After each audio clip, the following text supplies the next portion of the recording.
নমস্কার, welcome to my blog video. Good morning সবাইকে, কেমন আছেন সবাই? আশা করি ভালো আছেন আর আমরাও ভালো আছি। আমি একদম অন্যরকম একটা ব্লগ ভিডিও নিয়ে চলে এলাম। এরকম ভিডিও আমি আগে কখনো দিইনি। রুম থেকে কতটা সুন্দর লাগছে বাইরের দৃশ্যটা। আজকে উঠতে একটু দেরি হয়ে গেছে, অন্য ঘরে গেছে আর বেডরুমটা একটু গুছিয়ে নিলাম। এখন চলে এলাম ড্রয়িং রুম গোছাতে। তো ড্রয়িং রুম গুছিয়ে নিলাম। এবার মিঠাইকে আমি এর ফাঁকে একটু ফ্রেশ করে নেব, তারপর চলে এলাম রান্নাঘরে। মিঠাই ফ্রেশ হয়ে কিছুটা জল খেয়ে নিয়েছে, যেহেতু দেরি হয়ে গেছে আমাদের উঠতে। বেড থেকে উঠেই কিছু খেতে চায় না, তো তার জন্য এখন বলছে আমাকে রুটি বানিয়ে দাও। আটা মাখাটা দিয়ে ও খেলা করবে, তার জন্য বায়না করছে। আটাটা মাখিয়ে দিলে ও নিজের মতো করে খেলাধুলো করে, একটুখানি শান্ত থাকে আর কি। আর তার ফাঁকে আমি কিছু কিছু কাজগুলো গুছিয়ে নেব। সকালবেলাতে ও কি খাবে সেটা একটু গুছিয়ে নিচ্ছি। এখন একটু সামান্য কিছু দেব ওকে, আর ভারী খাবারটা একটু পরে দেব। ক্যামেরার সামনে কি করছে? এবার আমি চলে এলাম রান্নাঘরে। গতকাল মিঠাইয়ের পাপা আর মিঠাইয়ের জেঠু গেছে অন্য একটা শহরে, আর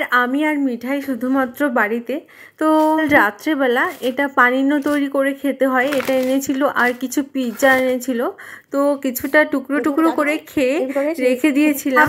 সেটা এখন গরম করে খাই, তা না হলে নষ্ট হয়ে যাবে। যে পানেটা দেখালাম পানিন্ন তৈরির জন্য, ওটা আমি বিকেলবেলা আমি আর মিঠাই বানিয়ে খাবো। পানিনোটা খুব নরম ও খুব সুন্দর ছিল। তো মিঠাই এখন খেলা করছে, তো মিঠাই তো খেলা করছে, তার ফাঁকে আমি পিৎজাগুলো গরম করে নিয়ে চলে এলাম। মিঠাই খাবে সাধারণ এই পিৎজাটা, কেননা মাশরুম দেওয়া ওই পিৎজাটা ওর একদমই পছন্দ নয়, ও খেতে চায় না। আর ও ছোট ছোট টুকরো করে দিতে বলেছে, কেননা ও খেতে পারছে না অত বড়। আর নিজেও একটু কাটার চেষ্টা করছে। দেখুন আমি সুইটা নিয়ে নিলাম, কারণ বলা যায় কি কখন লেগে যাবে। মেয়েটা এত কাজের হয়েছে না, যখন যেটা দেখে করতে, যাকেই হোক না কেন, শুধু বিশেষ আমি বলে নয়, তো সেটাও করার চেষ্টা করে। কি যা করতে দেখবে তার সেটা চাই, তার সেটা করতেই হবে। তো ঠিক আছে, বাধা দিই না। তো জলটা খেয়ে নিল আর পিৎজাটা খুব সুন্দর করে খাচ্ছে। ওকে একটু জুস দিয়েছি, জুসটাও খেয়ে নিল। আর এখন দেখুন কি করছে। কিছুক্ষণ একটু ওর সঙ্গে একটু দুষ্টুমি করে নিলাম। আর এই যেটা দেখতে পাচ্ছেন, এর পেছনে বিশাল বড় একটা কাহিনী আছে। তো আজকে যদি সেই কাহিনীটা বলতে যাই তাহলে ভিডিওটা অনেক বড় হয়ে যাবে, তো অন্য কোনো দিন শেয়ার করব।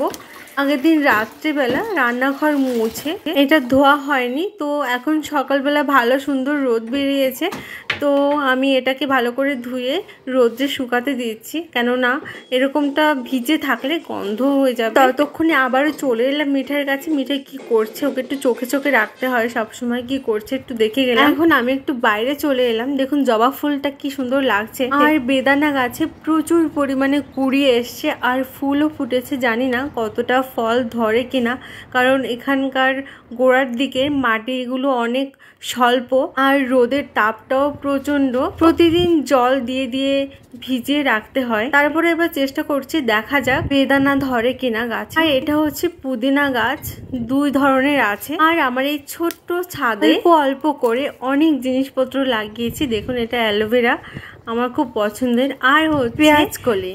পেঁয়াজকলি তো খুবই পছন্দের, তার জন্য লাগিয়েছে। মিঠাইয়ের পাপার খুবই খুবই পছন্দের। এখানে ছোট ছোট চারা পাওয়া যায়, সেই চারা এনে লাগিয়েছিল, তাতেই পেঁয়াজকলিগুলো যেখানে থাকে সেটা সামনের অংশ, আর এটা হচ্ছে নিচের ছাদ। ও বন্ধুরা, আমার এই ব্লগ ভিডিওটা আপনাদের কাছে কেমন লাগলো অবশ্যই জানাবেন। আবারও কথা বলতে বলতে চলে এলাম রান্নাঘরে। কি কি রান্না হয়েছে আজকে দুপুরে? শুধুমাত্র একটা নিরামিষ তরকারি, ডাল আর বেগুন ভাজা, আর মিঠাইয়ের জন্য ডিম রান্না করে দেবো।